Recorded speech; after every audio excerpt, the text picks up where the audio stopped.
fly to a dream far across the sea. All the burden's gone, open the chest once more. In this video, I will show you how to create multi-layered vocal harmonies and apply pitch correction from a single vocal line using Melodyne. This is extremely useful in creating thick choruses or really anywhere that you want to fill out and expand an original vocal line. I will assume for the purposes of this tutorial that you have Melodyne installed and are familiar with basic audio concepts and also have a working knowledge of Melodyne. While I'll be demonstrating these techniques on a PC, they should apply equally as well to Mac users. For the duration of this tutorial, I will be using PC keyboard shortcuts, but Mac users can substitute the Command key for the Control key in each one of these instances. With Melodyne started, I'm going to create a new arrangement by selecting File, New Arrangement, or by using the keyboard shortcut Control-N. This will open a blank arrangement, and then we want to import your vocal track by selecting File, Import Audio File, or again by using the keyboard shortcut Control-Shift-O.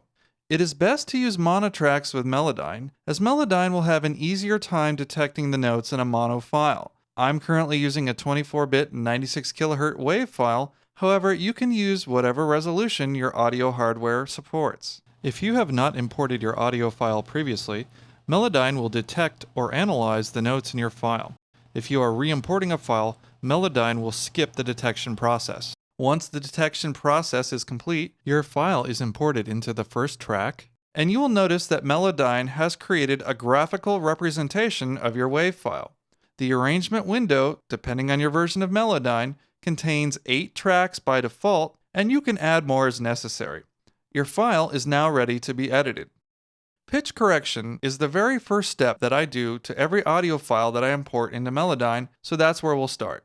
You'll notice a dark gray outline around the imported track. This is to let you know that this is the currently selected track. I'm going to double-click the main Vox track to open the editor window.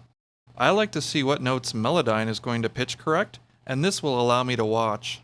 If I only wanted to correct the pitch of certain notes, I could select the individual notes and either move them manually or let Melodyne do the pitch correction for me. But as I want to pitch correct the entire track, I'll make no selection and choose pitch correction from the edit menu or Control-Shift-P. Melodyne will remember the last pitch correction settings that I used, and I usually like to set both sliders to 100, but this is a matter of personal taste and your mileage may vary. However, if you're not sure where to set them, let's start out by setting both sliders to 100. And if you were watching really carefully, you may have noticed that once the pitch correction dialog window appeared, Melodyne automatically shifted the notes for me before I've even pressed OK. This is the default behavior of Melodyne, so let's press OK to make the changes permanent. Let's take a listen to our pitch corrected track. Using the spacebar to start and stop audio, here's what it currently sounds like. Faith brought me here, it's time to cut the rope and fly to a dream far across the sea. Melodyne, while being fairly good at detecting where the pitches should go, doesn't always get it right every time. In listening to this passage, the note at the beginning of bar 4 is not where it should be. As I hover the mouse over the middle of the note at bar 4, you'll notice that the cursor changes to one with up and down arrows. This is telling me that I can move this note up and down in pitch.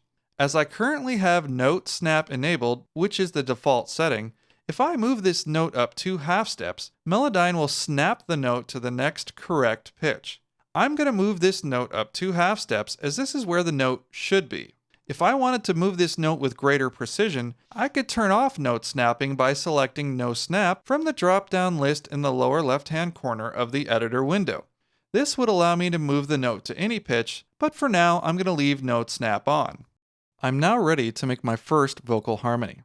Select all the notes by pressing Ctrl-A or dragging a marquee selection around all the notes on the track. With all the notes selected, if I hover the mouse over the middle of a note, the cursor once again changes to include up and down arrows. But this time, I'm going to press and hold the Alt and the Shift keys simultaneously while dragging upward. This will copy the notes and put them on the next available track. Since the first note of our track starts on a B, let's drop this copy off starting at the E above the B. For this high harmony, I'm going to create a harmony with very little movement, as I want the main vocal line to be the one that stands out, and the backing harmonies to add interest, but not to be the focus of the song. Let's listen to what we have so far. Remember, spacebar will start and stop the audio. Faith brought me here, it's time to cut the rope and fly to a dream far across the sea. This sounds pretty good, but as this has just created a fifth type of harmony, I really want to create a complementary type of harmony. I need to adjust the pitch of the notes individually. By moving each note individually, I can fine-tune the harmony to be the exact pitch that I want. I'm going to experiment and find just the right harmony that I'm looking for. This is the power of Melodyne, the ability to move notes at will. Now that I have found the harmony I'm looking for, let's listen to the main vocal line and the high harmony line together.